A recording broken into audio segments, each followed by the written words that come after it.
दोस्तों आज हम बात करेंगे एक ऐसे समझौते की जिसने भारत और यूरोप के रिश्तों को नई दिशा दी है। यह सौदा क्यों खास है, इससे भारत को कितना फायदा होगा और क्या यह भारत को यूरोप का सबसे भरोसेमंद पार्टनर बना सकता है, चलिए जानते हैं। सबसे पहले समझते हैं कि EFTA क्या है। देखिए EFTA यानी कि यूरोपियन फ्री ट्रेड एसोसिएशन। इसमें 4 देश शामिल हैं, स्विट्जरलैंड, नॉर्वे, आइसलैंड, लिंकटेस्टिन।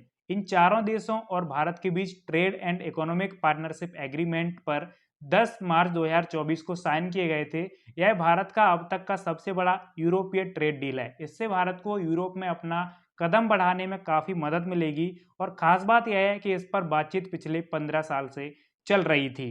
TEPA के तहत सबसे बड़ा फायदा भारत को निवेश और रोजगार के रूप में मिलेगा। EFTA देश अगले 15 साल में भारत में $100 बिलियन का निवेश करेंगे और इसके साथ साथ वादा किया गया है कि 10 लाख नई नौकरियां पैदा होंगी। यह पहला FTA है जिसमें निवेश का लीगल गारंटी क्लोज शामिल है, यानी ये सिर्फ वादा नहीं बल्कि बाध्यकारी शर्त है। भारत और EFTA दोनों ने अपने बाजार खोले हैं। भारत ने करीब 82% टैरिफ लाइनें खोल दी हैं। EFTA देशों ने भारत के 99% उत्पादों के लिए बाजार खोल दिया है। इससे भारत के textile, James and jewellery, engineering goods, pharma और IT सर्विसेज को बड़ा फायदा होगा। अब इसमें भारत की क्या नीति है, तो भारत की नीति है access in return for investment, यानी अगर कोई देश हमारे बाजार में प्रवेश चाहता है तो उसे भारत में निवेश करना होगा। इस डील में यही हुआ है। स्विट्जरलैंड और नॉर्वे जैसी इकोनॉमीज अब भारत में मैन्युफैक्चरिंग प्लांट्स लगाएंगी। इससे मेक इन इंडिया और आत्मनिर्भर भारत को बड़ा बूस्ट मिलेगा और पूरे विश्व में भारत का एक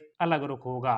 दोस्तों इस समझौते के सबसे ज्यादा लाभ pharma industry, IT and professional services और जेम्स एंड ज्वेलरीज को होगा। तो भारत के लिए स्विट्जरलैंड जैसी हाई इनकम मार्केट में बड़ा मौका है और यह डील सिर्फ ट्रेड नहीं बल्कि रणनीतिक साझेदारी है। EFTA के साथ समझौते से भारत की ग्लोबल सप्लाई चेन में भूमिका मजबूत होगी।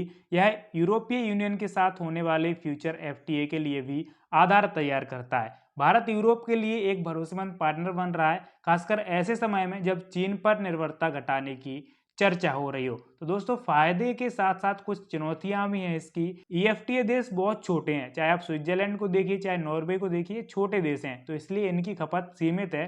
भारत को देखना होगा कि $100 बिलियन निवेश समय पर आए।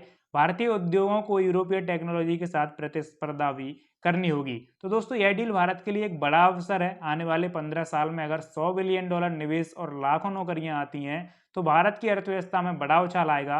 भारत की रणनीति बिल्कुल साफ है, ग्लोबल ट्रेड में भारत की मजबूत स्थिति और घरेलू विकास को संतुलित करना। आपको क्या लगता है, क्या यह डील भारत को यूरोप का सबसे बड़ा पार्टनर बना देगी? क्या भारत का इस डील से यूरोप में एक नया चेहरा सामने आएगा? आप नीचे कमेंट करके जरूर बताइए। वीडियो अच्छा लगा हो तो वीडियो को लाइक कर दीजिए और यदि आपने अभी तक हमारे चैनल को सब्सक्राइब नहीं किया है तो डेली ऐसे इंपॉर्टेंट वीडियोस देखने के लिए चैनल को सब्सक्राइब जरूर कर लीजिए। मिलते हैं आपसे अगले वीडियो में, तब तक के लिए जय हिंद, जय भारत।